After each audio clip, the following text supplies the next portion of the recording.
الحمد لله رب العالمين والصلاة والسلام على رسوله الكريم وعلى آله وأصحابه أجمعين. أعوذ بالله من الشيطان الرجيم. بسم الله الرحمن الرحيم. يا أيها الذين آمنوا اتقوا الله حق تقاته ولا تموتن إلا وأنتم مسلمون. وقال الله تعالى: إنه من يشرك بالله فقد حرم الله عليه الجنة. عن معاذ بن جبل رضي الله تعالى عنه قال: قال رسول الله صلى الله عليه وسلم: من كان آخر كلماته لا إله إلا الله دخل الجنة. أو قال رسول الله صلى الله عليه وسلم: من تشبه بقوم فهو منهم. সমস্ত প্রশংসা ও তারিফ হামদ ও সানা সেই মহান আল্লাহ তাআলার জন্য, যিনি আমাদেরকে দিনের কিছু কথা বলার এবং শোনার সুযোগ করে দিয়েছেন। তাই সেই মহান আল্লাহ তাআলার শুকর আদায় করে সকলে জবান খুলে বলুন আলহামদুলিল্লাহ। তারপরে পরে আমাদের ধর্মের গুরু জনাবে মুহাম্মদুর রাসূলুল্লাহ সাল্লাল্লাহু আলাইহি ওয়াসাল্লামের উপরে অজস্র দরুদ ও সালাম বর্ষিত হোক। সকলে বলি সাল্লাল্লাহু আলাইহি ওয়াসাল্লাম। আচ্ছা, আপনারা সে মাগরিব পর থেকে এখানে আলোচনা শুনছেন, বলুন তো আপনারা ভালো আছেন? এটা মন থেকে বলুন। আজকের প্রোগ্রাম যে আপনাদের হুগলবাড়ি এলাকায় হচ্ছে, এটা আপনারা খুশি না বেজার? জোরে বলুন, খুশি না বেজার? আচ্ছা, এই ছেলেটাকে আপনারা চিনতে পারেন? কে চিনেন একটু হাত দেখে তুলেন দেখি। এখানে কেউ নাই? আপনি চিনেন না? এর বাড়ি ছিল এই হুগলবাড়িয়াতে। উনি হাগনা গাড়িতে হিউজ পাস করেছেন। নাম কি জানেন? ইকবাল, ডাক নাম বাবু। তো উনি হাগনা গাড়িতে হিপস পাস করেছে, মালদাতে কারি পাস করেছে, উমরাবাদ তামিলনাড়ু একটা মাদ্রাসা আছে, বড় মাদ্রাসা, ওখানে মাওলানা প্লাস মুফতি পাস করেছে। বলুন আলহামদুলিল্লাহ। আপনাদের পাড়ার একটা যোগ্য সন্তান, বাড়ি পিপল খোলায়, বাপের বাড়ি চলে গেছে ওইখানে। তো বিষয়টা কি জানেন? আমরা যোগ্য মানুষগুলোকে যোগ্য জায়গায় দিতে পারিনি জায়গা। আজকে আমাদের মুসলমানদের এমনি তো দলের শেষ নাই, সমস্যার শেষ নাই। তাহলে আমি এখানে আলোচনা করে আপনার ভিতরে ঝগড়া কাজে লাগিয়ে দিব, এটা আমাদের উদ্দেশ্য নাই, আকীদাও নাই। আমাদের উদ্দেশ্য কি? ওমান আহসানু কাওলাম মিম্মান দাআ ইলাল্লাহ ওয়া আমিলা সালিহা ওয়া ক্বালা ইন্নানি মিনাল মুসলিমিন। আল্লাহ রাব্বুল আলামিন বলেছেন, তাহার চাইতে কাহার কথা অধিক সত্য যে মানুষ আল্লাহর দিকে মানুষকে ডাকে আর নিজেকে মুসলমান দাবি করে। বলুন সুবহানাল্লাহ। তো সেই ক্ষেত্রে আব্বাজান আমার, কথা বলতে গেলে অনেক কথা আছে, রাত শেষ হয়ে যাবে, কথা শেষ হবে না। ওর জন্য একজন ফিলিস্তিনের ইমাম মাত্র 30 সেকেন্ড বক্তব্য দিয়েছিল। কতটুকু বলেন জোরে? মাত্র 30 সেকেন্ড বক্তব্য রেখেছিলেন। আলোচনা বিষয় কি ছিল? তিনি বলেছিলেন যে ফিলিস্তিনে প্রায় 30,000 শহীদ, 60,000 আহত, 2 লক্ষ গৃহত্যাগ, মানুষকে দেখার পরেও যদি তোমাদের হিদায়াতের চক্ষু খুঁজে না পাও, তাহলে আমি তোমাদের আধ ঘন্টা 1 ঘন্টা বক্তব্য দিয়ে হিদায়াত দিতে পারবো না। মূলত বিষয় কি জানেন? আমরা আলোচনা জীবন ভর শুনে আসছি। বলুন তো কয়জন জানে না নামাজ পড়তে হবে? তা বলেন, কয়জন জানে না? বলেন যে বাড়িতে সুদ রাখা যাবে না, সুদ হারাম, বলেন জানে না? জানে। সব প্রায় ইসলামের যেগুলা কাবিরা গুনাহ বড় বড় আমরা সবাই জানি, তাহলে মানিনি কেন? তাই তো নেই কথা। আজকে ওই সম্পর্কে আলোচনা হবে ইনশাআল্লাহ। দুখানা আয়াত পাঠ করেছি, আমি কিছু সময় আলোচনা করব। আপনারা থাকবেন তো নাকি ভাই? থাকবেন তো নাকি? যেহেতু এই প্রোগ্রামটার আগামীকাল আপনি পাবেন না, আল্লাহ মাফ করুক। আল্লাহর রহমতে বড় বড় জায়গা আলোচনা করে। গত পরশুদিন আমাদের পণ্ডিতপুর, নাম শুনেছেন? জলসাই আলোচনা, আমার আগে বক্তব্য ছিলেন, নাম হচ্ছে মমতাজুল। প্রায় 10,000-এর উপরে মানুষ হবে নারী পুরুষ মিলে। ওর আগে আলোচনা একজন ছিল, ওই স্টেজে আলোচনা করেছে, আমিও ছিলাম আলহামদুলিল্লাহ। তো বিষয়টা হচ্ছে আজকে আপনাদের কাছে এসেছি, এক কাপ চায়ের দাম আমরা আজ পর্যন্ত বলি নাই, বলবো না কোনোদিন। জিজ্ঞেস করবেন মিরাজ ভাই, আমাদের গুল মোহাম্মদ ভাই আছে এখানে, এইখানে যে এসেছি শুধু এমনি এমনি আসিনি। মনে করেছেন আমাদের দাম নাই এর জন্য আসিনি, মনে করেছেন তো হুগলবেড়ি এলাকার লোক বাড়িতে ঘুমাবে আর আমরা সেখানে বসে থাকবো, কোনো কাজ নাই। আমার আগে যিনি আলোচনা করলেন মানে সানুল ইসলাম, মানে আমার আগে তার আগে বক্তা, উনি আমাদের বারবাকপুর মডার্ন পাবলিক মাদ্রাসার 17 বছরকার সভাপতি। তিনার হেফাজতে একটা গোটা মাদ্রাসা বড় দায়িত্ব, প্রায় 200-এর উপরে ছাত্র। ওই মাদ্রাসার শিক্ষক আমাদের ইকবাল হোসেন উমরি, আর ওই মাদ্রাসা আমি খাকসার মানুষ, আমিও প্রায় দায়িত্বের ভিতরে, সম্পাদকের ভিতরে আছি। উনি সভাপতি, আমি সহ সম্পাদক, মাদ্রাসার দায়িত্ব চলাছে, আল্লাহ কবুল করুন, আল্লাহুম্মা আমিন। সবার কাজ আছে, কাজ ছাড়া আমরা এমনি এমনি এখানে আসিনি। শুধুমাত্র এসেছি একটাই কথা, যদি আপনাকে কোরআন এবং হাদিসের একটা আলোচনা আপনার মাথায় দিয়ে যেতে পারি, ওয়াল্লাহি আল্লাহর কসম, যে আজকে হুগলবাড়ি এলাকাতে আমি যদি যাচাই বাছাই করতে যাই, 1000 নয়, যদি এখানে 10,000 মানুষ বাস করে, একটা পরিবার দেখান যে পরিবারে 100% ইসলাম আছে, দেখান, দেখাতে পারবেন? আপনি মুয়াজ্জিন নামাজ পড়েন, আযান দেন, আপনার ছেলে নামাজ পড়ে না। আপনি সুদ খান, আপনার গ্রুপ লোনের সঙ্গে সংযুক্ত। অতএব এই ঈমান নিয়ে কি জান্নাতে যাওয়া যাবে ভাই বলুন? আমরা যে আপনাদেরকে কথা বলবো, এই কথায় উপকার কাদের হবে? কোরআন বলেছে ওয়াযাক্কির ফাইন্নায যিকরা তানফাউল মুমিনিন। উপকার তো তাদের হবে কারা? তারা যারা ঈমান এনেছে। কারা? যারা মুমিন ব্যক্তি। মুমিন ব্যক্তিকে যদি কোনো কথা বলা হয়, তবে মুমিন ব্যক্তির উপকার হবে। কার উপকার হবে? মুমিন ব্যক্তির। এইখানে বসে আছি আমরা, কাদের উপকার হবে? ছোট্ট একটা উদাহরণ দিই। একজন ব্যক্তি রাস্তা দিয়ে চলে যায়, মানে হাফ পাগল, হাফ মানে আধা পাগল মানুষ, একটা হাতে বোতল নিয়ে যায়, বোতলের ভিতরটা ফাঁকা। তো দেখছে একটা রাস্তার দিকে কিছু গাড়ি চার্জ করা হয়, তো ওই ব্যক্তি তখন বলছে ভাইজান এখানে কি করা হয়? বলছে এখানে চার্জ দেওয়া হয় ব্যাটারিতে। তখন ওই ব্যক্তি বলছে আমার বোতলের ভিতরে একটু চার্জ ঢুকে দাও। আচ্ছা বলুন, বোতলের চার্জ যায়? জ্ঞানী গুণী ভাই বারবার, বোতলের চার্জ যাবে না কেন বলেন? কেন যাবে না? আপনারা বলবেন বোতলে যে চার্জ ধরে রাখবে এরকম কিছুই তো পার্স তার ভিতরে নাই, তা তো ফাঁকা ভিতরটা, ওর জন্য যাবে না চার্জ। তো ঠিক এই আলোচনায় তারাই উপকার পাবে যার ভিতরে কিছু আছে, যার ব্রেনটা ঠিক আছে, মন মানসিকতা আছে, যে না মানতে হবে কথাগুলা। আর যদি আপনার ভিতরে বোতলের মতন ফাঁকা হয়, আর যতই আপনি চার্জ দেন 1% দাঁড়াবে ভাই, কোনো কিচ্ছু দাঁড়াবে না। অতএব অবশ্যই আপনারা জ্ঞানী মানুষ বলেই তো বসে আছেন, আলহামদুলিল্লাহ বলেন।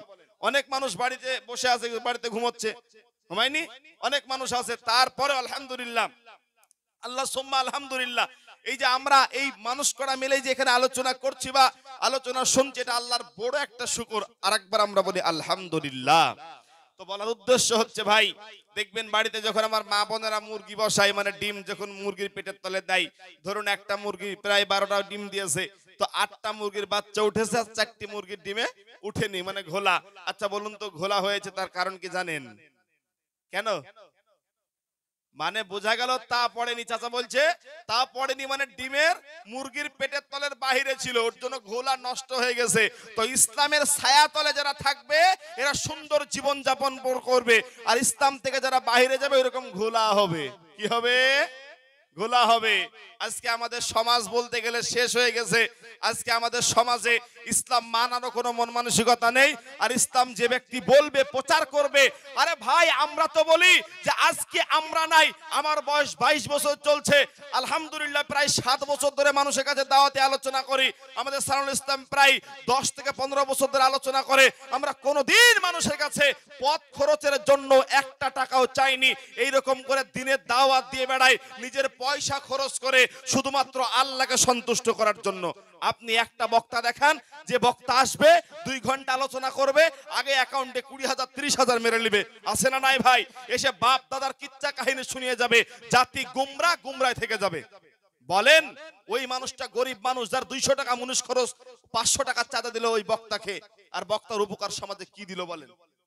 বলেন আজকে সমাজে যেগুলো জলসা দাওয়াতি কাজ হচ্ছে না, জুমার খুতবা, মৌলবি জুমার খুতবা আলোচনা করে, পীরের কিচ্ছা বলে, কাহিনী বলে, উপকার হয় ভাই? কথা বলেন, উপকার হয়?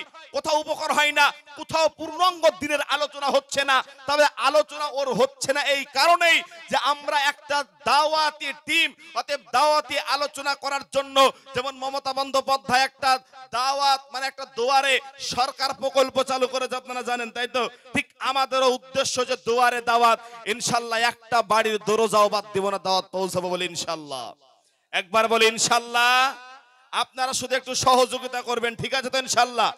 এখানে আপনারা আলোচনা শুনবেন, কিছু মানুষের অন্তরে চলে এসেছে, ও তো আহলে হাদিস, ও তো হানাফি, ও তো অমুক তমুক। আচ্ছা বলেন তো, এখানে যত আলোচনা হয়েছে কোনো মাযহাব কেন্দ্রিক কথা হয়েছে? কোন কারোর বিরুদ্ধে কথা হয়েছে? কার পক্ষে কথা হয়েছে? শুধু কোরআন এবং হাদিস দিয়ে কথা হয়েছে। আর এই রকম শুধু আমাদের নয়, আমাদের একটা ইউটিউব চ্যানেল আছে ইসলা টিভি, আরকে টিভি, আবার দা কনফারেন্স ইসলাম, এরকম ফেসবুকে আমাদের পেজ আছে, আপনারা যেতে পারেন। শিক্ষিত সমাজ দেখবেন অনেক আমাদের আলোচনা আছে, কোনোদিন দেখতে পাবেন না কারোর বিরুদ্ধে কথা বলার।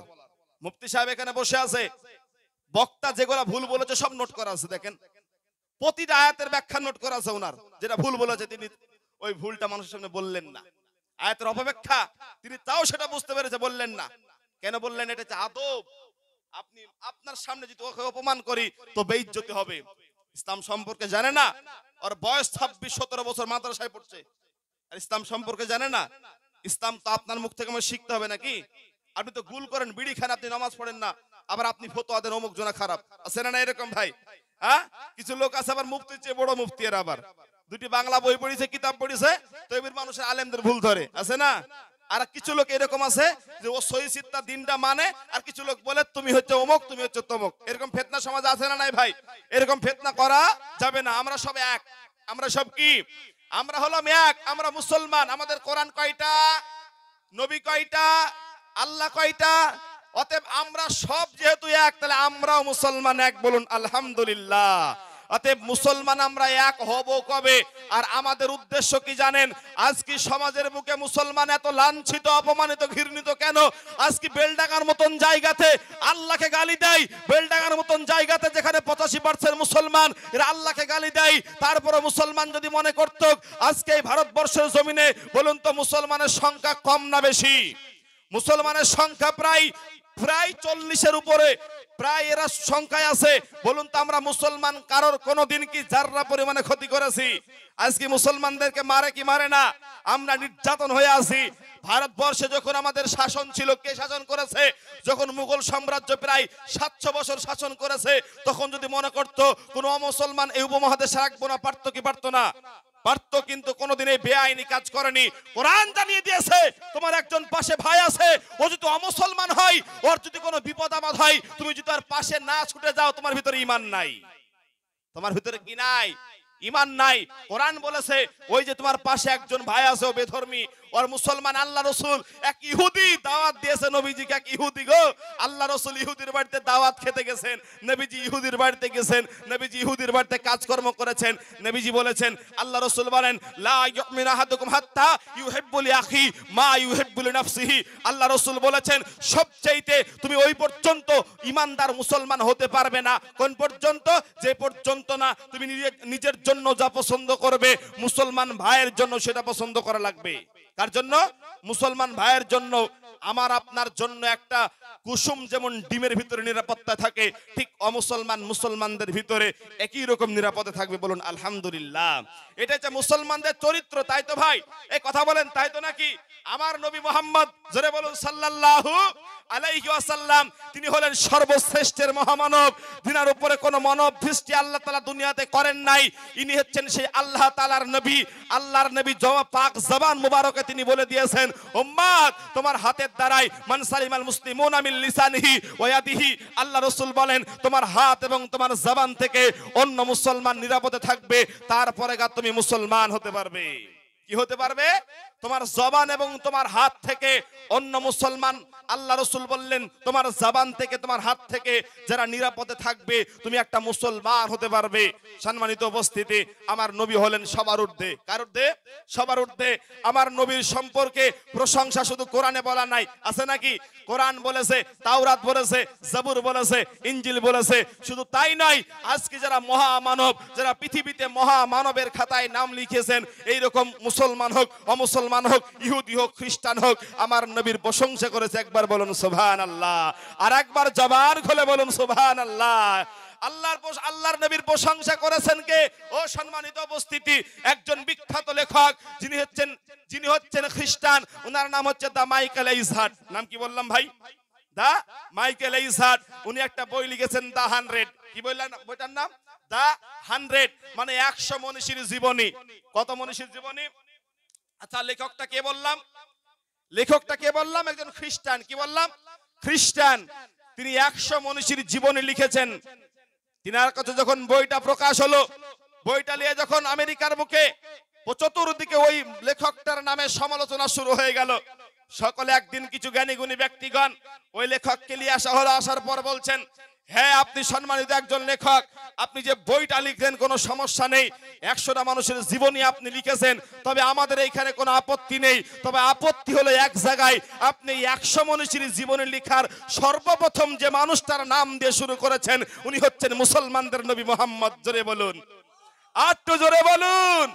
সবাই তখন তাকে বলল যে আপনি কেন তার নাম লিখলেন?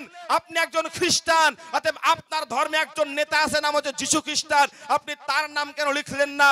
আর একজন ধর্মের নেতা আছে যার নাম হচ্ছে মুসা নবী, যারা ইহুদিরা মানে, আপনি তার নাম কেন লিখলেন না? তিনি এক জবানে তিনি বলেছিলেন, ও আমার মুসলমান, তিনি বলেছিলেন যে মুসলমানদের নবীর নাম কেন লিখলাম শোনো। তিনি বললেন যে আমি আমার জন্মের ভিতরে, তিনি বলেন আমার জীবনে আমি প্রতিটা ধর্মগ্রন্থ পড়লাম, প্রতিটা জীবনী আমি মনীষীর জীবনী পড়লাম, আমি রাম পড়লাম, মহাভারত পড়লাম, গীতা পড়লাম, জিন্দাবাস্তব পড়লাম, আমি বাইবেল পড়লাম, আমি সব কিছু পড়লাম। পড়ে দেখলাম প্রতিটা মানুষের জীবনে কোনো না কোনো ভয় ভুল আছে, কোনো না কোনো ক্ষতি আছে, কিন্তু একজন মানুষের জীবনে আমি পড়ে দেখলাম যারা জন্মের পর থেকে মওত আসা পর্যন্ত কোনো ভুল নাই। চিৎকার মেরে বলুন সুবহানাল্লাহ।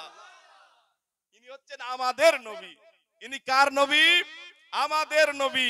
সেই নবী সম্পর্কে এখানে আলোচনা হলো, তাই তো ভাই? ওই নবী কি কোনদিন জবান থেকে একটা মিথ্যা কথা বলেছে? কোনদিন বলে নাই। জবান থেকে কোনদিন কাউকে ধোঁকা দিয়েছে? কোনদিন দেন না। আল্লাহ রাসূল কোনদিন কারোর বিরুদ্ধে কথা বলেন নাই। আল্লাহ রাসূল আলীকে বলেছিলেন, আলী যখন তুমি জিহাদের ময়দানে যাবা, কোনো বৃদ্ধ মানুষের গায়ে হাত লাগাবে না। যখন তুমি জিহাদের ময়দানে যাবা, তখন কোনো বৃদ্ধ মহিলা মানুষের গায়ে হাত দিবে না, শিশু বাচ্চাকে গায়ে হাত দিবে না। তোমাকে যদি আগে ওরা মারতে আসে, নিজেকে রক্ষার জন্য তুমি যাবে। আল্লাহ রাসূল জিহাদের ময়দান ছাড়া কোনোদিন কারোর গায়ে জাররা পরিমাণ কোনোদিন আঘাত দেননি। বলুন সুবহানাল্লাহ। এটাই হচ্ছেন সে আমার নবী মুহাম্মদুর রাসূলুল্লাহ। জোরে বলুন সাল্লাল্লাহু আলাইহি ওয়াসাল্লাম। তো যাই হোক, আলোচনা বিষয়ে তো এখনো ঢুকতে পারেনি। আজকের আমার আলোচনা বিষয় হচ্ছে শিরিক। বলুন তো আলোচনা বিষয় কি? আলোচনা বিষয় হচ্ছে শিরিকের সম্পর্কে আলোচনা হবে। আচ্ছা, কিছু আলোচনা যদি আমি করি শুনবেন তো নাকি ইনশাআল্লাহ? আচ্ছা, আপনারা বিরক্ত হননি তো? এটা তাকবীর দেন, লিল্লাহি তাকবীর। আর তো জোরে লিল্লাহি তাকবীর। এই তো হচ্ছে আমাদের মুসলমান কোনোদিন সংখ্যায় বিজয় লাভ করতে পারেনি। পেরেছে নাকি? মুসলমান কোনোদিনই সংখ্যায় বিজয় হয়নি। উদাহরণ, নবী সাল্লাল্লাহু আলাইহি ওয়াসাল্লামের বয়স যখন 53 বছর। কত বছর বয়স? 53 বছর বয়স। আল্লাহ রাব্বুল আলামিন ওহী নাযিল করে বললেন, হে নবী মুহাম্মদ, আপনাকে আর মক্কায় থাকা হবে না, কারণ আপনার বিরুদ্ধে গোটা মক্কাবাসী ষড়যন্ত্র লিপ্ত হয়ে গেছে। তারা অর্ডার করে দিয়েছে যে মুহাম্মদকে জীবিত ধরে আনতে পারলে 100 উট দেওয়া হবে। তারা অর্ডার করে দিয়েছে যে মুহাম্মদকে হত্যা করতে হবে, জেলে বন্দী করতে হবে, না হলে এই দেশ থেকে তাড়িয়ে দিতে হবে। এই রকম করে আপনার উপরে নির্যাতন চলছে। আল্লাহর নবী সাল্লাল্লাহু আলাইহি ওয়াসাল্লাম যখন এই কথা শুনলেন, আল্লাহর কাছে বললেন, হে রব্বুল আলামিন পরওয়ারদিগার, তাহলে এখন আমি কি করব? আমার এখন উপায় কি হবে? অমনি সাথে সাথে আল্লাহ বললেন, হাবিব আমার, আপনার কোনো চিন্তা নেই, আপনি এখন মক্কা ছেড়ে মদিনায় চলে যাবেন। মক্কা ছেড়ে আপনি মক্কা হিজরত করে মদিনায় চলে যাবেন। মদিনাটা কে? তো মদিনাটা মক্কা ছেড়ে মদিনা প্রায় 450 কিলোমিটার দূরত্ব। কত কিলোমিটার? 450 কিলোমিটার দূরত্ব। গত রমজানে আল্লাহ পাক উমরায় নিয়ে গেছিল, আমি হজে গিয়েছিলাম গত রমজানে উমরাতে। আল্লাহ রাব্বুল আলামিন দেখিয়েছে যে মদিনার পথ মক্কার পথ হলো পাথর, পাথর আর পাহাড়, এইরকম আঁকা বাঁকা পথ আর সেই মরুভূমি প্রান্তর।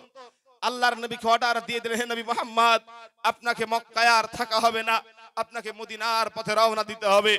সংঘর্ষ মানে সফর সঙ্গী সঙ্গে আপনি কাকে নেবেন?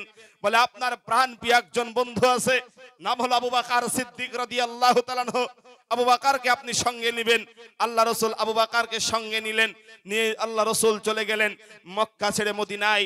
রাসূল আমার একবার মক্কার দিকে তাকায় আর একবার মদিনার দিকে তাকায়। নবী আমার অঝরণায়নে বলছেন, মক্কা রে, তোকে ছেড়ে আমি কোনোদিন যেতাম না।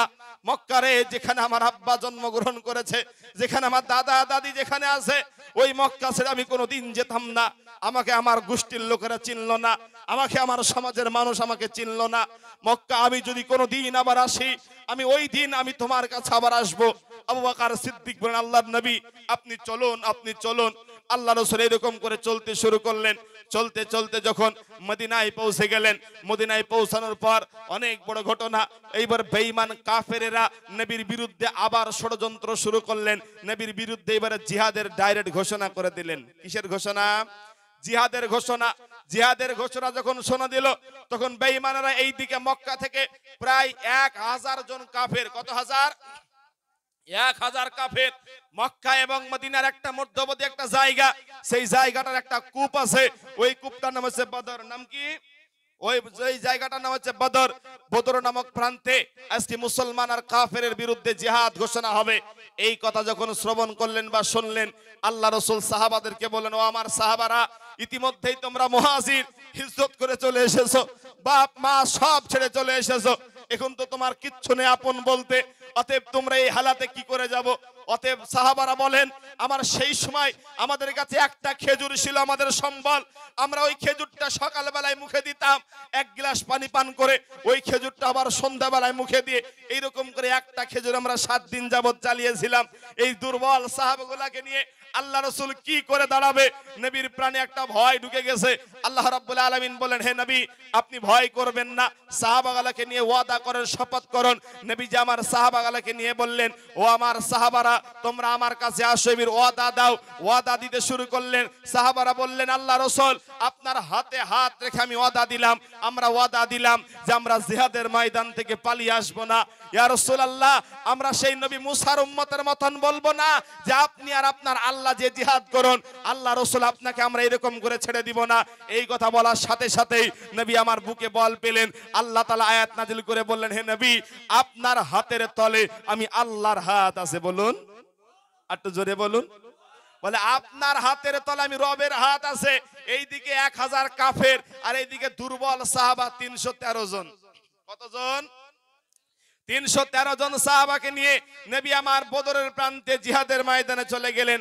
ওই জিহাদটা ইসলামের প্রথম জিহাদ, সেটার নাম হচ্ছে বদরের যুদ্ধ। ইতিহাসে লেখা আছে বাবা, ওই ইতিহাসের পাতাতে লেখা আছে, যখন বদরের প্রান্তে জিহাদ করতেছিলেন সাহাবারা, বলুন তো ওই দিন আমার আল্লাহ তাআলা সাহায্য করেছিলেন কাদেরকে?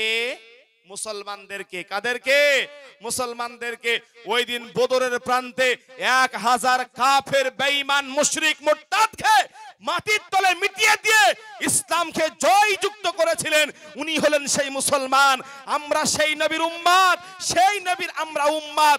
আজকে আমাদের সংখ্যা, ওর জন্য কবি নজরুল সুন্দর করে একটা কথা বলেছিলেন যে আজকে আমরা মুসলমান শুধু সংখ্যায় গরু আর ছাগলের মতন বেরিয়ে চলেছি, আর বেজাতির আমাদেরকে কচুর মতন কাটে, কোনো সন্দেহ বা নিশ্চয় তো আমাদের নাই। কেন হবে না বলেন? শুধু মতনৈক্য আর মত পার্থক্য। আপনি বলছেন ও জোরে আমিন বলে, ও আমার দুশমন কাফের, ও আস্তে আমিন বলে এ কাফের। বলুন তো এটা কি কোনো মুসলমানদের কথা হতে পারে ভাই? যে নামাজ পড়ে না ওকে ডেকে মসজিদে ঢুকা নাকি? যে নামাজ বুঝে না ওকে মসজিদে এসে ঢুকাও, আর তুমি যে নামাজ পড়ে ওকে চাইছো মসজিদ থেকে বের করতে?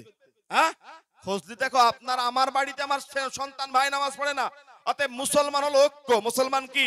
ঐক্য। মুসলমান হলো একটা ঘরের মতন, মুসলমান হলো একটা দেহের মতন। আপনার যদি পায়ে কাটা ঢুকে চোখ দিয়ে পানি আসে, আপনার যদি এই হাঁটুতে যদি ব্যথা হয় চোখ দিয়ে পানি আসে। নবীজি বলছেন একটা মুসলমান হলো একটা দেহের মতন। অতএব এই নবীর কথা শুনে আমরা মুসলমান যারা আছি সংখ্যা দিয়ে কোনোদিন বিজয় লাভ করতে পারেনি। মুসলমান শুধু বিজয় লাভ করেছিল ঈমানের কারণে। কিসের কারণে? ঈমানের কারণে।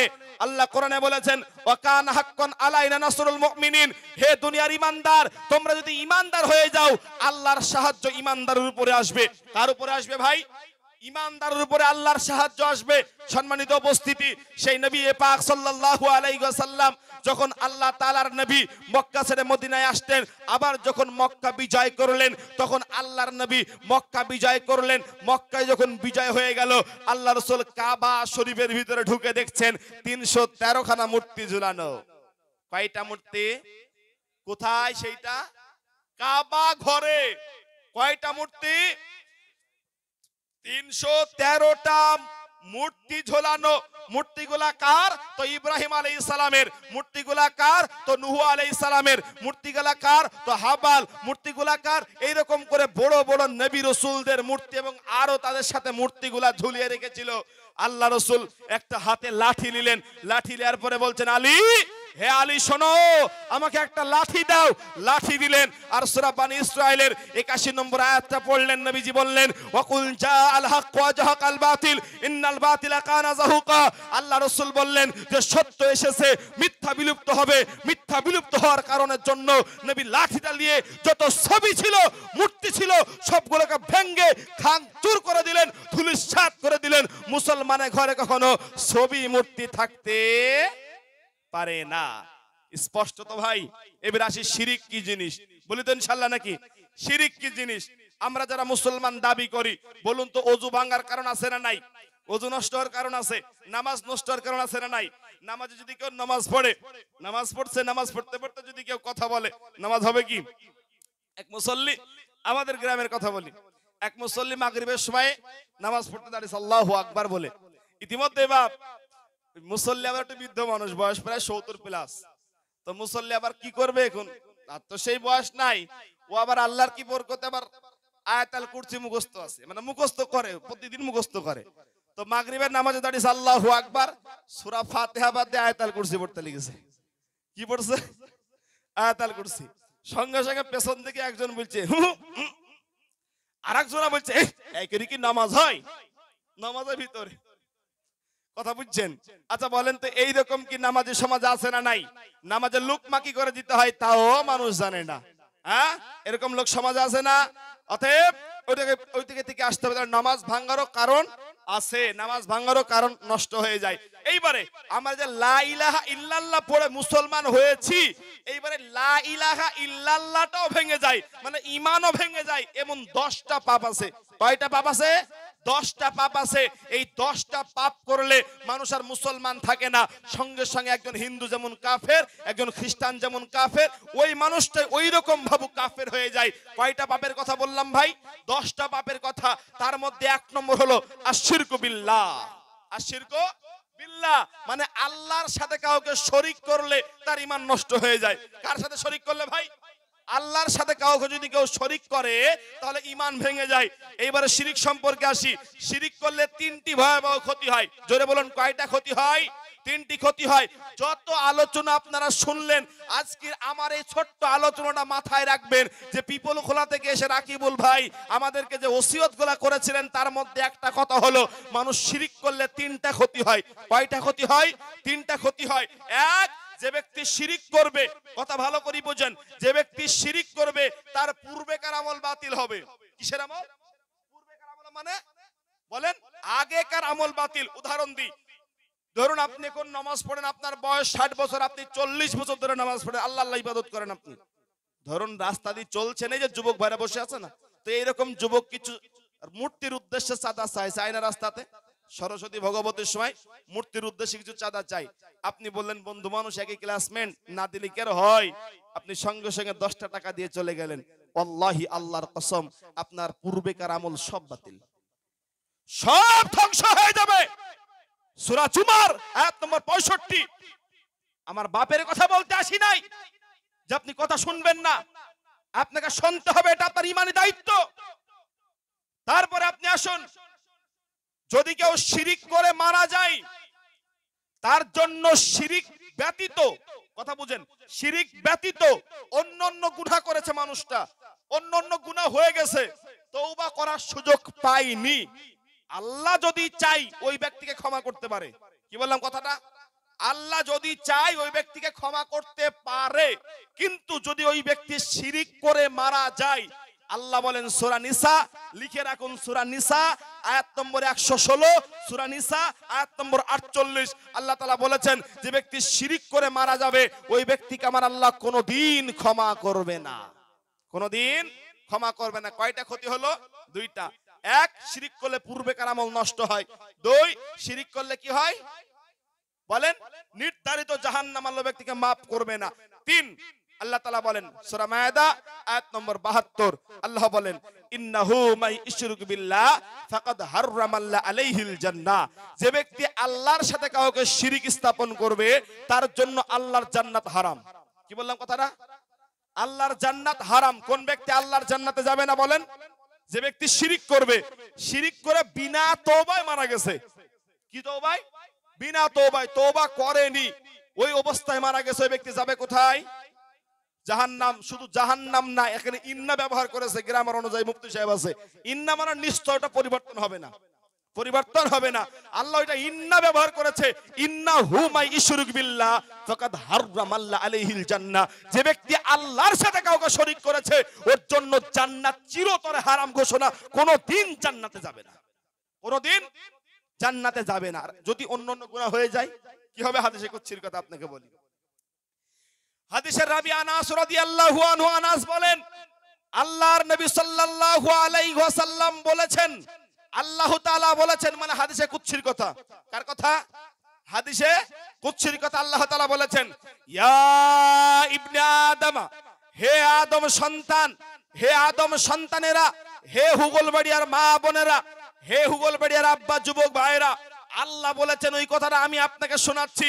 আল্লাহ বলেন ইয়া ইবনে আদম, হে আদম সন্তানেরা, ইন্নাকা মা দাউতানি ওয়া রাজাউতানি, হে আদম সন্তানেরা তোমরা যতদিন আমার কাছে বলবে হে রব তুমি আমাকে ক্ষমা করো, হে রব তুমি আমাকে মাফ করো, আল্লাহ বলেন অতদিন পর্যন্ত আমি আল্লাহ বান্দাকে মাফ করতে থাকবো। হে ইবনে আদম, শুধু তাই নয়, চলতে চলতে আবার ভুল হয়ে গেছে, আবার তুমি বললে হে পরওয়ারদিগার তুমি আমাকে ক্ষমা করো, তুমি আমাকে মাফ করো, আল্লাহ বলেন তুমি আবার যদি তুমি পাপ করো তারপরও আমি আল্লাহ রাব্বুল আলামিন তোমাকে আবার আমি আল্লাহ ক্ষমা করব। তোমার পাপ যদি আনানাস সামাই, তোমার পাপ যদি জমিন থেকে আসমান পর্যন্ত চলে যায়, ও বান্দা তোমার পাপ যদি আসমান থেকে আসমানে ঠেকে যায় জমিন থেকে, বান্দা ওয়ালা উবালি, আমি আল্লাহ পরোয়া করিনি তুমি তুমি কত বড় পাপী, ও বান্দা তোমাকে আমি আল্লাহ তাও মাফ করব। তবে শোনো ইয়া ইবনে আদমা, হে আমার আদম সন্তানেরা, তোমরা যদি কিয়ামতের ময়দানে, কাল হাসরের ময়দানে যদি তোমার পাপ জমিন থেকে আসমান পর্যন্ত হয়ে যায়, তোমার পাপ যদি জমিন থেকে আসমান পর্যন্ত চলে যায়, কিন্তু তোমার আমলনামায় যদি শিরিকের মতন পাপ না থাকে, বান্দা আমি ওই পরিমাণ ক্ষমা নিয়ে হাজির হব। বলুন সুবহানাল্লাহ। তাহলে বলুন তো, যদি শিরিক না থাকে একদিন আল্লাহ ক্ষমা দিতেও পারে। কথা বুঝে আসলো ইনশাআল্লাহ? তাহলে শিরিক সবচেয়ে বড় গুনাহ, কোরআন থেকে তার দলিল। এইবার হাদিসের দুইটা কথা বলবো, তারপরে কিছু কিছু সংক্ষেপে সংক্ষেপে শিরিক কথা বলবো। বলবো নাকি? দেখেন আল্লাহর নবী সাল্লাল্লাহু আলাইহি ওয়াসাল্লামের বিখ্যাত একজন সাহাবা মুআজ ইবনে জাবাল, কি নাম বললাম? মুআজ ইবনে জাবাল, নবীজিকে খুব ভালোবাসতেন। মুআজ বিন জাবাল মহব্বতের সাহাবা গো, আল্লাহু আকবার।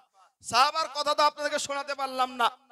তো সাহাবারা নবীজিকে কত ভালোবাসতেন। আল্লাহ রাসূল একদিন মুআজকে ডেকে বলছেন ইয়া মুআজ, মুআজ রাদিয়াল্লাহু আনহু বলছেন লাব্বাইক ইয়া রাসূলুল্লাহ, আপনি আমাকে বলেন।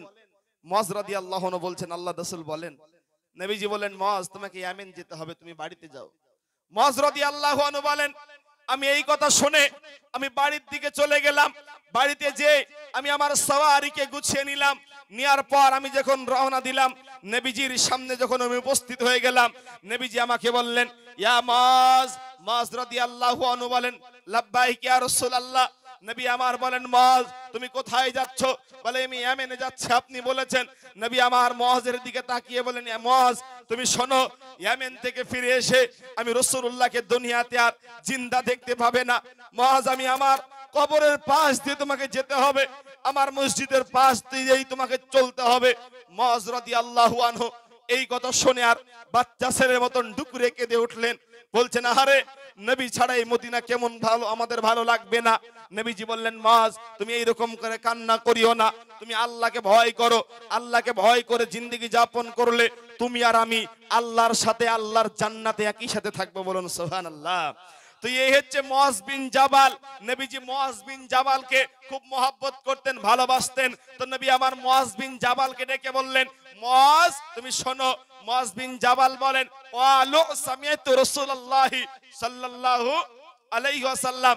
মুয়াজ বিন জাবাল বলেন আল্লাহর নবী আমাকে বলেছে, আমি নবীজির জবান থেকে 10টা উপদেশ আমাকে দিয়েছে, ওই 10টা উপদেশ আমি মুয়াজ শ্রবণ করেছি আমার কান দিয়ে। মুয়াজ রাদিয়াল্লাহু আনহু বলেন আল্লাহ রাসূল সর্বপ্রথম বলেছিলেন ইয়া মুয়াজ, হে আমার মুয়াজ, লা তুশরিকা বিল্লাহ, তুমি আল্লাহর সাথে কাউকে শরীক করবে না। ইয়া মুয়াজ, তুমি যেন আল্লাহর সাথে কাউকে অংশীদারি করবে না।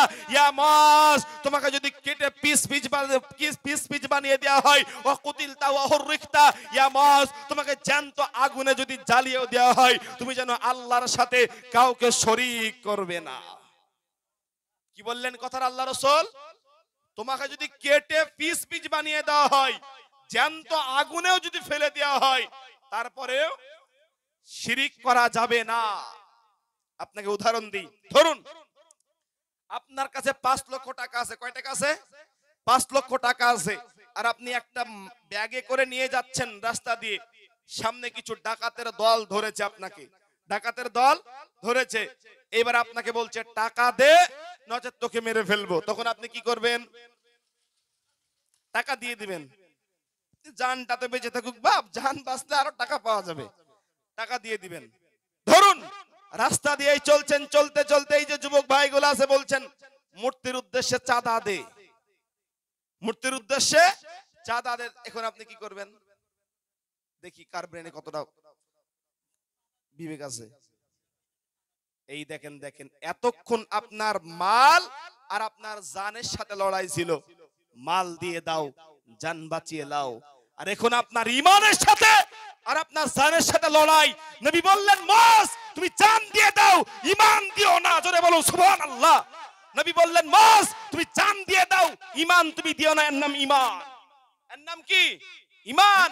ঈমান কচুর পাতার পানি নয় যে ঠুকা দিলে লড়ে পড়ে যাবে। সাহাবারা বলেছিল, কি বলেছিল? ক্বালু সামি'না ওয়া আতানা, নবীজি যেটা বলেছে সেটাই আমরা মানব।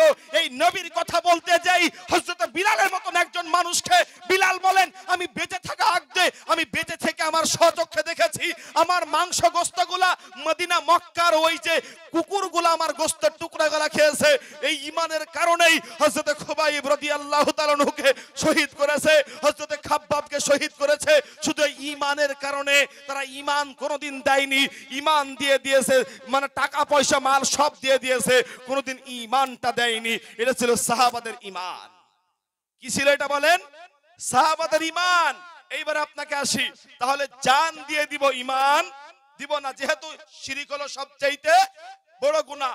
এই গুনার কোনো শেষ ঠিকানা নেই। এবার যদি কেউ শিরিক না করে, হাদিস শুনে আপনাকে বুখারী শরীফ খণ্ড নম্বর 2 হাদিস নম্বর 1237, হাদিসের রাবি আবু যার গিফারি রাদিয়াল্লাহু তাআলা আনহু তিনি বলেন আল্লাহ রাসূল বলেছেন একাদা জিবরিল আমিন নবীজির কাছে আসলেন, আসার পর বললেন আল্লাহ রাসূল আপনার উম্মতের ভিতরে যারা শিরিক করবে না, বিনা শিরিকে মারা যাবে, ওই ব্যক্তি আল্লাহর জান্নাতে যাবে। নবীজি বললেন জিবরাইল যদি ওই ব্যক্তি অন্যান্য গুনাহ করে, ওই ব্যক্তি যদি আরো কিছু গুনাহ করে, নবীজি বললেন জিবরাইল এটাও কি তাকে আল্লাহ মাফ করবে? তখন জিবরাইল আমিন বললেন নবী ও যদি শিরিক না করে আল্লাহ পাক রব্বুল আলামিন ওকে সব গুনাহ মাফ করে দিতেও পারে। কথা বুঝে আসলো ইনশাআল্লাহ? এবার আমরা বুঝলাম, আপনি বলেন ভাইজান শিরিক সম্পর্কে আমি বুঝলাম, তবে একটু শিরিকটা তো বলেন কোন জিনিস শিরিক, তাই তো নাকি শোনা প্রয়োজন আছে না? কথা তো আপনারা অনেক আলোচনা শুনেছেন, আলোচনাটা মাথায় রাখবেন ইনশাআল্লাহ। বিরক্ত লাগে নাকি ভাই? আর তো কিছু বলি ইনশাআল্লাহ। এইবারে দেখেন, যদি সে এইবারে শিরিক, শিরিক মানে হলো অংশীদার। কি বললাম কথাটা? অংশীদার, আপনি মারা গেলেন, আপনার 5টা ছেলে মেয়ে, বলুন তো আপনার সম্পত্তির কয়টা শিরিক হবে? কয়টা শিরিক আর শরিক একই জিনিস, কয়টা শরিক হবে? 5টা শরিক হবে, এটা আপনি ভাগ পাবেন। তবে আল্লাহর ক্ষমতায় কাউকে শরিক করা যাবে বাপ? যাবে কি? আল্লাহ যেটা ক্ষমতার মালিক সেইটা অন্য কাউকে বানানো যাবে? কথা বলেন, যাবে কি? কোনদিন যাবে না। শিরিক, এই মুহাদ্দিসগণ শিরিককে 2 ভাগে ভাগ করেছে। কয় ভাগে ভাগ করেছে বললাম? 2 ভাগে ভাগ করেছে। এক শিরিকে আকবার, শিরিকে আসগার। একটা বড় শিরিক, একটা ছোট শিরিক। কি বললাম কথাটা? একটা বড় শিরিক, একটা ছোট শিরিক। যদি কেউ বড় শিরিকের ভিতরে অন্তর্ভুক্ত হয়ে যায়, সরাসরি এই ব্যক্তি কাফের অথবা মুশরিক। কি বললাম কথাটা? কাফের অথবা মুশরিক। কাফের মানে হলো আল্লাহকে অবিশ্বাস করে। এটাকে যদি একটু ভালো করে বলি মানুষরা সবাই বুঝবে, যেটা নাস্তিক বলা হয়, যারা আল্লাহকে মানে না। কিছু লোক আছে না নাই, 2 কলম পড়তে শিখেছে, সঙ্গে সঙ্গে জবান থেকে বলছে দেওয়ার ইজ নো গড, আল্লাহ বলে কেউ নাই। জোরে বলুন নাউজুবিল্লাহ। এরকম কিছু কুলাঙ্গার মানুষ মুসলমান সমাজে নাই? কথা বলেন, আছে না নাই? এই যে একটা যুবক ভাই নূরের মতন চেহারা বসে আছে সামনে, মুখে দাড়ি রেখেছে। আমি একটা জায়গায় ওয়াজ করছি, বুঝছেন বাপ? একটা লোক বুঝছে ভাই হুজুরের দাড়ি কই? তা বুঝছে, বুঝছেন? বুঝছে হুজুরের দাড়ি কই? তা আমি আবার বললাম ভাই আপনি তাহলে আমার কাছে আসেন, আমার মুখের সামনে একটা আগে আসেন, আপনি বুঝতে পারবেন না, যেহেতু আমার দাড়ি এখনো বেরোয়নি। আল্লাহ যেন আমাদের দাড়ি দেয়, বলেন আলহামদুলিল্লাহ। আমরা রবের কাছে দোয়া করি যে আল্লাহ পাক একটু ঘন দাড়ি দেখ, মানুষে খারাপ বলে। আর আপনি দাড়ি গোলা চেয়েছে, আপনার বয়স এখন শেষের দিকে, আর আপনি দাড়ি গোলা চেয়েছে একটু যুবক সাজছেন। কথা বলেন, যুবক সাজছেন কি? এই যে যুবক ভাইরা দাড়ি রেখে দিয়েছে, এই যে আমাদের স্বামী মেয়ে ভাই যুবক মানুষ, বিয়ে শাদী এখনো হয়নি, দাড়ি রেখে দিয়েছে, বলেন কোন কি এতে আমাদের প্রবলেম হয়, সমস্যা হয়? আর আপনি বৃদ্ধ মানুষ দাড়ি কাটেন মানে? আজকে একটা মানুষ বলেন তো দাড়ি রাখবে, একটা হাত তুলে বলেন দেখি কার আপনি ঈমান বেড়েছে, বলেন দেখি কে পারবে? কোন কালেকশন আপনি সুবহানাল্লাহ আপনি উঠে আসেন, ভাই আপনাকে মুসাফা করবে, আপনি আসেন, আল্লাহ কবুল করুক, আমিন, আল্লাহু আকবার। একটু লিল্লাহি তাকবীর, লিল্লাহি তাকবীর, একটু জোরে বলুন লিল্লাহি তাকবীর। আল্লাহ, আপনি আব্বা আপনার ছেলে বয়স ভাই, ইনশাআল্লাহ কোনদিন দাড়ি কাটবেন না ভাই, আল্লাহ কবুল করুক, আমিন। সত্যি আপনাকে আমি দোয়া করি মন থেকে, আল্লাহ আপনার ঈমানে বরকত দেখ। আপনি আসেন বাজান, আপনি আমার আব্বার বয়সী মানুষ, আমার আব্বা মারা গেছে ছোটবেলায়, বাপ আপনাকে আব্বা বলে ডাকলাম, কোনদিন দাড়ি কাটবেন না আব্বা, বলি ইনশাআল্লাহ আল্লাহ কবুল করে, বলে আল্লাহুম্মা আমিন। আজকে আপনার এই প্রোগ্রাম সফল কাম, আর একবার বলে আলহামদুলিল্লাহ। আপনি বলতে পারবেন না, আপনার কি মনে নিয়াত নাই? বলেন তো আপনি আগামীকাল বেঁচে থাকবেন, এর কোন নিয়াত আছে ভাই? আগামীকাল আমি কবরও যেতে পারি। একজন কবি বলেছিলেন, যখন তুমি আসিয়াছিলে ভবে, কাঁদিয়াছিলে তুমি হাসিয়াছিল সবে, এমন জীবন করো হে গঠন, মরণে হাসিবে তুমি কাঁদিবে ভুবন। আজকে যদি তুমি সকালবেলায়, আজকে রাত্রিবেলায় যদি আমি ঘুমিয়ে যাই, কালকে আমার জন্য সকালটা নাও হতে পারে। আজকে যদি আমি ঘুমিয়ে যাই, এখন যদি আমি ঘুমিয়ে যাই, ঘুম ভাঙলে সকাল হবে, নচেত পরকালে চলে যাব। অতএব এরাই ওই ভাই, ওই চাচা হলো সবচেয়ে জ্ঞানী। ও বুঝতে পেরেছে না আমাকে কিছু কথা মানতে হবে, আমাকে শুনতে হবে। ওর জন্য ভাই বলেছে অবশ্যই আল্লাহ, আমি দোয়া করি যারা আপনারা মনে মনে নিয়াত করতে পারেননি, আমি দোয়া করি আল্লাহ যেন আপনাদেরকে যেন পূর্ণাঙ্গ নিয়াত দেয়, বলুন আল্লাহুম্মা আমিন। একটু জোরে বলুন আল্লাহুম্মা আমিন। তো বিষয়টা বলতে চাইছিলাম যে বিষয়ের ভিতরে আপনাকে একটু এগিয়ে নিয়ে যাচ্ছি, যে আজকে আমাদের সমাজে যারা আমরা যুবকেরা যারা বর্তমানে বেঁচে আছি, যারা আমরা যুবকেরা যারা বর্তমানে বেঁচে আছি, এরা ঈমান দিবে না। পৃথিবীর সব কিছু দিতে পারে কিন্তু ঈমান দেয়া যাবে না। তো বলার উদ্দেশ্য যে এইটার ভিতরে আসি, তো শিরিক কয় প্রকারে বলছিলাম? কয় প্রকারে বলছিলাম? 2 প্রকার। একটা কি বললাম? বড় শিরিক, একটা ছোট শিরিক। যদি কেউ বড় শিরিক আল্লাহর সাথে করে, কি বললাম? সাথে সাথে ওই ব্যক্তি কাফের হয়ে যাবে, মুশরিক হয়ে যাবে, একেবারে ওই ব্যক্তি হালাত ধ্বংস হয়ে যাবে তওবা ছাড়া। তবে যদি কেউ ছোট শিরিক করে, কি শিরিক করে? ছোট শিরিক করে, কথার মাধ্যমে, বলার মাধ্যমে, চলার মাধ্যমে যদি হয়ে যায়, ইস্তেগফার, আস্তাগফিরুল্লাহ ওয়া আতুবু ইলাইক, ইস্তেগফার যদি কেউ পড়ে, তাহলে আল্লাহর দয়াতে ওই ব্যক্তিকে মাফ করে দিবে, বলুন সুবহানাল্লাহ। এবার আপনারা বলবেন ভাইজান তাহলে বড় শিরিক আর ছোট শিরিক একটু পার্থক্য করি। উদাহরণ দিয়ে আপনাকে কয়েকটা আস্তে আস্তে উদাহরণ দিচ্ছি। বড় শিরিক কোনগুলা? ডাইরেক্ট রব যেটা দিতে পারে, আল্লাহ ছাড়া কেউ দিতে পারে না, এই রকম কিছু জিনিস আছে। উদাহরণস্বরূপ বলেন তো সন্তান দেওয়ার মালিক কে? সন্তান দেওয়ার মালিক হচ্ছেন 1 নম্বরে আল্লাহ তাআলা, আল্লাহ পাক রব্বুল আলামিন। আল্লাহ সূরা শুরার ভিতরে বললেন, আমি আল্লাহ যদি চাই কাউকে ছেলে সন্তান দিই, আল্লাহ যদি চাই কাউকে মেয়ে সন্তান দিই, আল্লাহ যদি চাই নারী পুরুষ মানে ছেলে মেয়ে উভয় দিই, আল্লাহ যদি চাই নারীও দেয় না পুরুষও দেয় না, তো বন্ধা বানিয়ে দেয়। তিনি কে? জোরে বলেন তিনি কে? নবী রাসূলদের সন্তান হয়নি, নবী রাসূলদের সন্তান আল্লাহ পাক দেয়নি, কোনোদিন কোনো মাজারে যায়নি, কোনোদিন কোনো দরগায় যে সেজদা দেয়নি। তারা শুধু এক নম্বরে চেয়েছে কার কাছে? একটু জোরে বলুন, কার কাছে চেয়েছে? ইব্রাহিম নবী আলাইহিস সালাম, আপনারা নাম শুনেছেন। যখন হযরত ইব্রাহিম আলাইহিস সালামের বয়স যখন প্রায় 82 বছর হয়ে যায়, কত বছর? 82 বছর, যে 83 বছরে পড়বে তিনি দোয়া করছে, রব্বি হাবলি মিনাস সলিহিন, রব্বি হাবলি মিনাস সলিহিন, হে আমার পরওয়ারদিগার আলাম, আমি তো বৃদ্ধ হয়ে যাচ্ছি প্রায়, মাওলা আমার একটা সন্তান যদি তুমি না দাও, আমার এই দুনিয়াতে তোমার দ্বীনের কাজ কে করবে? দুনিয়াতে দ্বীন ইসলাম কি করে টিকে থাকবে? ইব্রাহিম আলাইহিস সালাম শেষ বয়সেও একজনের কাছে চেয়েছেন, উনি কে? আল্লাহ। ইব্রাহিম কোন কবরে যায়নি, ইব্রাহিম কোন মাজারে যায়নি, আল্লাহর কাছে চেয়েছেন। আল্লাহ বলছেন, হে ইব্রাহিম তুমি আমার কাছে দোয়া করেছো হাবিব আমার, বন্ধু আমার। ইব্রাহিম নিজেকে আগুনের ভিতরে ঝাঁপ দিয়ে দিয়েছিল। এই হচ্ছেন সেই ইব্রাহিম।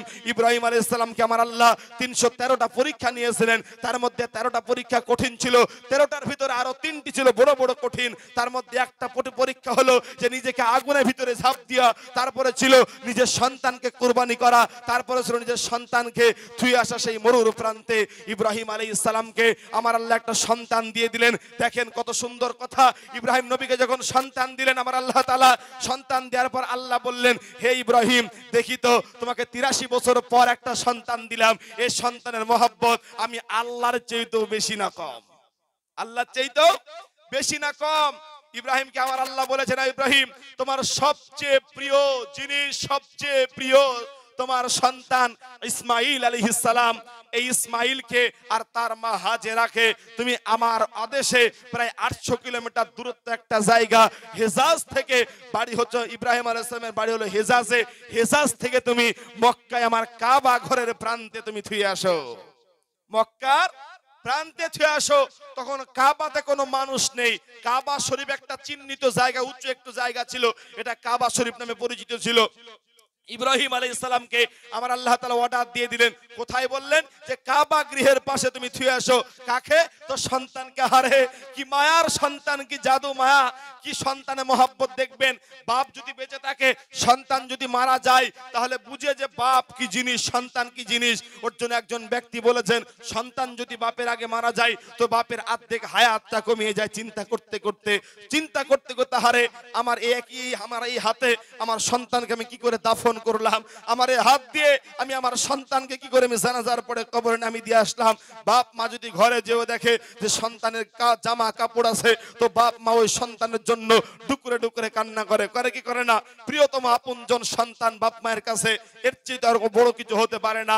ইব্রাহিম আলাইহিস সালাম আল্লাহর অর্ডারে, আল্লাহ বলছেন, হে মালিক আমার স্ত্রী সন্তানের চাইতেও তোমাকে বেশি ভালোবাসি। তার প্রমাণ আল্লাহ তাআলা তার নবীকে যখন বলেছে ইব্রাহিমকে, ইব্রাহিম তার ছেলেকে হাজেরাকে আর তার ছেলে ইসমাইলকে মশকে করে কিছু পানি আর কিছু খেজুর দিয়ে একটা জায়গায় দিয়ে আসতেন যেখানে কোনো মানুষ নেই, চিল্লে মরে গেলেও কোনো মানুষ পাওয়া যাবে না। কাবার প্রান্তরে যখন থুয়ে দিলেন, ইসমাইল আলাইহিস সালামের বয়স ছিল 2 অথবা 3 দিন 4 দিনকার এরকম বাচ্চা ছেলে ইসমাইল।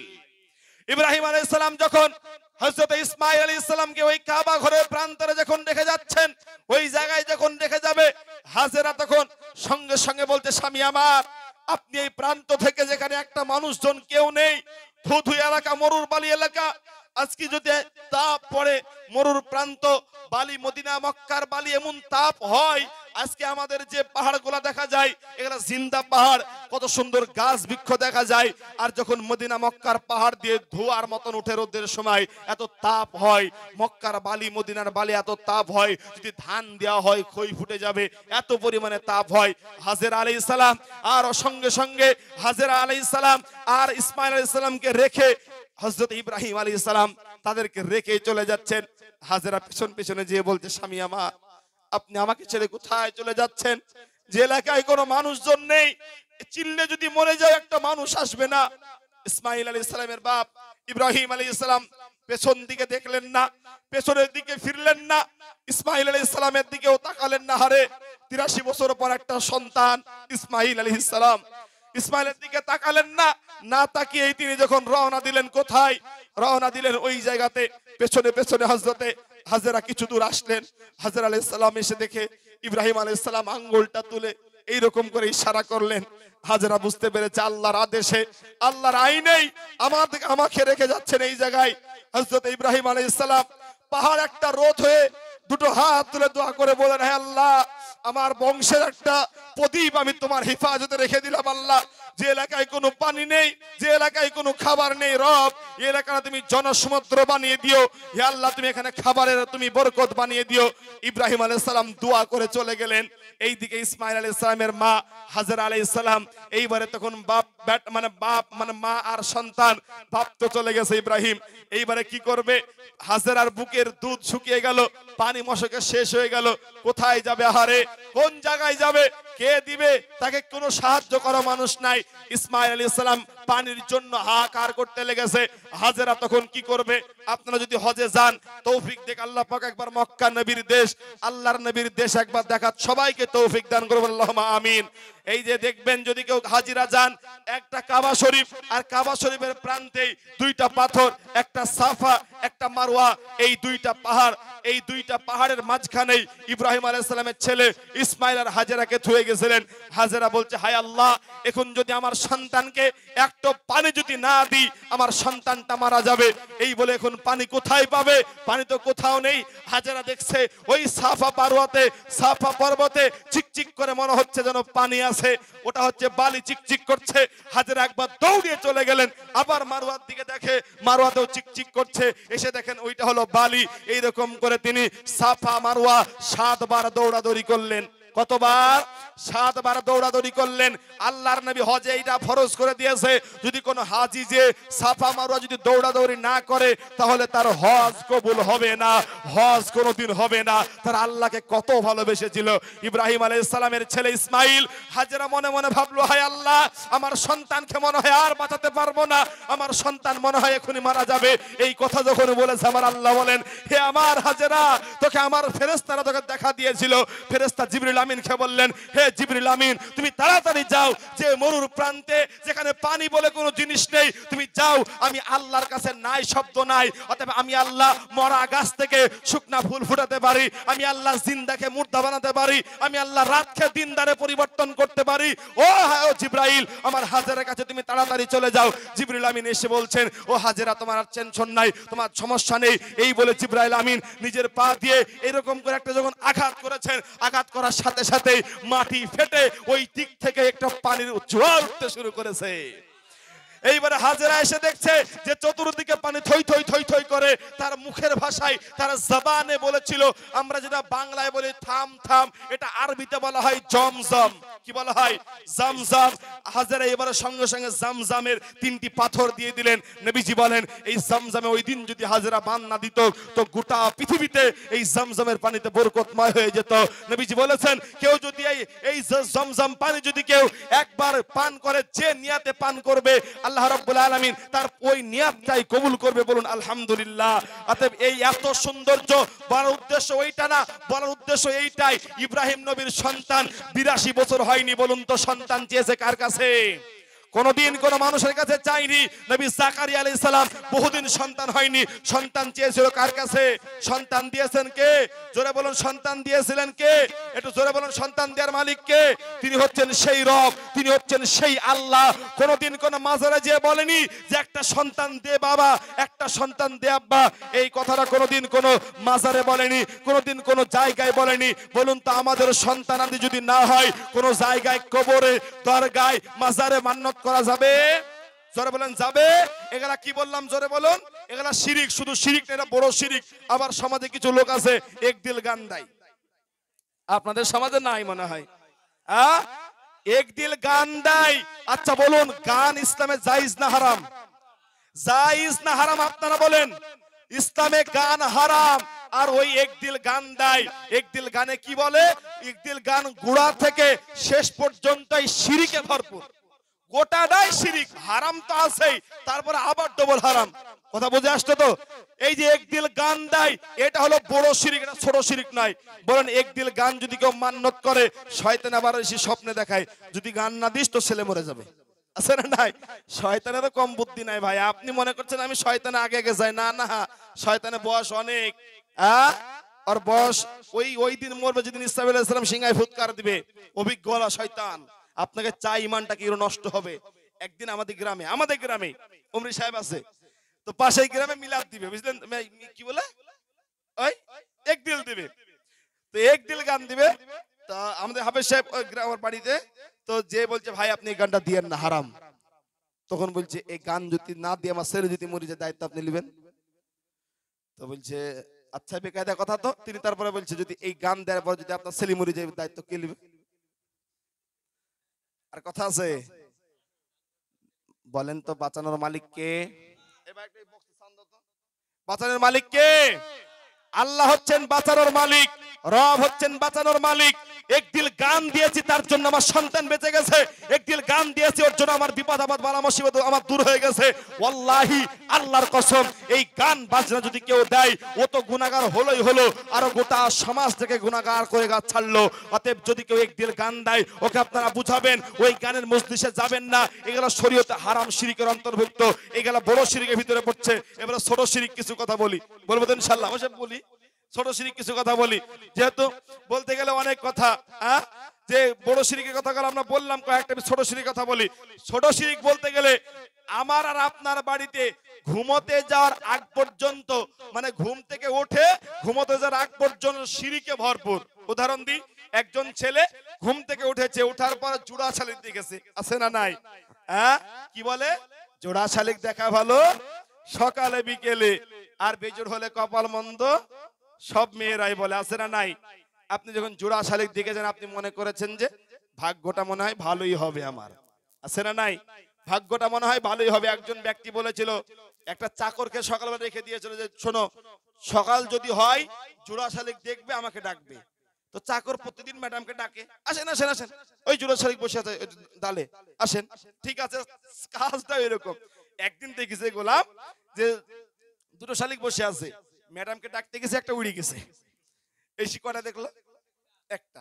ম্যাডাম এসে বলছে এই বেয়াদব তুমি আমাকে একটা শালিক দেখিস, অতএব তোমার চাকরি আজকে থেকে আর নাই। কি বললো কথাটা? তোমার চাকরি আজকে থেকে আর নাই। বলে কেন? বলে তুমি আমাকে একটা শালিক দিকে অমঙ্গল করেছো। এবারে আপনাকে বলি ওই লোক তো দুটি শালিক দিকেছিল, তো অত অমঙ্গল হলো আগে নাকি? ওয়ারই তো আজকে অমঙ্গল হলো, চাকরিটা চলে গেল। তো বলেন এইরকম কুসংস্কার আমাদের সমাজে আছে না নাই? কিছু মানুষে বলে যে আজকে সকালবেলা টাকা দিব না, ঘর বাড়ি এখনো ঝাড় দেওয়া হয়নি, এই কথা বললে শিরিক হবে। সন্ধ্যাবেলা টাকা দিতে হয় না, ঘর বাড়ি এখনো ঝাড় দিতে হয়নি, এখনো দেওয়া হয়নি, টাকা দিব না, শিরিক হবে। আবার কিছু লোক বলে রবিবারের দিন বাঁশ কাটতে হয় না, বাঁশের জ্বর আসে। ধরুন রবিবারের সকালবেলা আপনার দাদু মারা গেছে, বাঁশ কাটবেন না? তো বলুন এরকম কুসংস্কার সমাজে আছে না নাই? বলেন এইগুলো আমাদের ভুলা প্রয়োজন আছে না নাই? এগুলো আমাদের একান্ত ভুলা প্রয়োজন আছে। সমাজ শেষ হয়ে যাচ্ছে। একজন মানুষ উচট খেয়ে পড়ে গেছে, ও বলছে বাপরে। কি বলছে কথাটা? বাপরে। বলুন তো কথা কি বলতে হবে? আল্লাহরে ডাকতে হবে। আর ও বলছে কি বাপরে, কথাটা কি হবে? শিরিক হবে। আপনি আবার চলুন আপনাকে আটটা আগে নিয়ে যাই। আপনি বাড়িতে একটা গরু কিনে এনেছেন, তো বাড়িতে মা বলছে শোন নতুন গরু আছে, বাড়ি থেকে পানি আগে হাতে দে, পানি আগে দে, তারপরে গারোকে বাড়িতে ঢোকা, নচেত ওই গরুর পয় ভালো হবে না। আছে না নাই? আছে না? নাজাইজ হারাম। সকালবেলায় দোকান খুলেছে, ধূপকাঠি জ্বালিয়েছে, যদি ধূপকাঠি না দেয় তাহলে অমঙ্গল হবে, অসাহিত হবে। ইসলামে জায়েজ আছে নাকি এগুলা? কথা বলেন, এগুলা সব শিরকের অন্তর্ভুক্ত। আবার বলি সম্মানিত উপস্থিতি, মা বোনেরা বলে যে আজকে সকালবেলাতে হাত থেকে থাল পড়ে গেছে, বাড়িতে কুটুম আসবে, আছে না নাই? এই কথা বললে শিরিক হবে। কোন মানুষ যদি বলে ডাক্তার ভালো তাই রোগী বেঁচে গেছে, এই কথা বললে শিরিক হবে। কোন মানুষ যদি বলে নৌকার মাঝি ভালো তাই যাত্রী বেঁচে গেছে, এই কথা বললে শিরিক হবে। কোন মানুষ যদি বলে কালো বিড়াল দেখেছি রাস্তা দাঁড়াতে হবে, না রাস্তা যদি না দাঁড়ায় বিপদ আপদ হবে, এইরকম দাঁড়ালে শিরিক হবে। মূর্তি পূজার উদ্দেশ্যে কোনো কিছু করলে এটা শিরিক হবে। মূর্তি পূজার চাঁদা দিলে এটা শিরিক হবে। আল্লাহ রাসূল বলছেন মান আল্লাকা তামিমাতান ফাকাদ আশরাকা বিল্লাহ। যদি কোনো কিছু কেউ ঝোলায়, সেই যে কোনো জিনিস হোক না কেন, যা কিছু ঝোলাবে সব শিরিকের অন্তর্ভুক্ত হবে। হোক সে তাবিজ, হোক সে বালা, হোক সে মাদলি, হোক সে অন্য কিছু। এখন আমার যুবকরা দেখি পায়ে কারো বাঁধে, আছে না নাই? বর্তমান যুগের হাওয়া বইছে উল্টা দিকে। কোথায় যাবেন বাপ? কোথাও ছাড় নাই। আছে না নাই? আবার চাচা ঠিকই বলে যে আবার দেখবেন কিছু লোক আছে বেগুন বা পটলের ভুয়ে মানুষের একটা মাথা দিবে, এটা জামা গায়ে দিবে, আছে না? দেহাতে টাঙ্গি থুবে। এটা কি জানেন? এটা মূর্তি পূজার সাদৃশ্য। এটা কি মূর্তি পূজার সাথে সেটা দেয়া জায়েজ নাই, হারাম। আল্লাহ রাসূল হাদিসটা বলেছে, কেন হাদিসের ভিতরে যেতেই পারেন। নবীজি বলেছেন মান তাশাব্বাহা বিকওমিন ফাহুয়া মিনহুম। নবীজি বলেন যে যাকে অনুসরণ করবে তার সাথে তার কিয়ামতের ময়দানে হাসর হবে। কি হবে কথাটা বললাম? যে যাকে অনুসরণ করবে তার সাথেই তার কিয়ামতের ময়দানে হাসর হয়ে যাবে। অতএব আপনাকে আমি বলতে চাইলাম সম্মানিত উপস্থিতি, যে এই যে শিরিকগুলা, আপনাকে আটটু শিরিক ধরিয়ে দিই। মানুষে বলে গরুর গায়ে লাথি দিতে হয় না, গরুর গায়ে লাথি দিলে অমঙ্গল হবে। ভাতের চালে মানে ভাতের চালে যদি পা পড়ে যায় তাহলে অভাব আসে, এরকম কথা আছে না নাই? আমাবস্যা পূর্ণিমার রাতে যদি মাদার গাছের ছাল কেটে দেওয়া হয় চোখে পাওয়ার বাড়বে, এই কথা বললে শিরিক হবে। কেউ যদি বলে লক্ষ্মী পূজার দিন যদি তুমি বাড়িতে লক্ষ্মী ধূপ তুমি দাও তো লক্ষ্মী এসে তোমার বাড়িতে বরকত দিবে, এই কথা বললে শিরিক হয়। মা ভাত খেয়ে চাল খেয়ে মা লক্ষ্মী দানা, এই কথা বলা জায়েজ নাই। যদি কোনো মানুষ বলে তাহলে শিরিকের অন্তর্ভুক্ত হবে। আবার মেয়েরা বলে কাক ডাকলো কেউ মারা যাবে, এই কথা বললে শিরিক হয়। বলেন তো এই কথাগুলো আমাদের প্রচলিত আছে না নাই?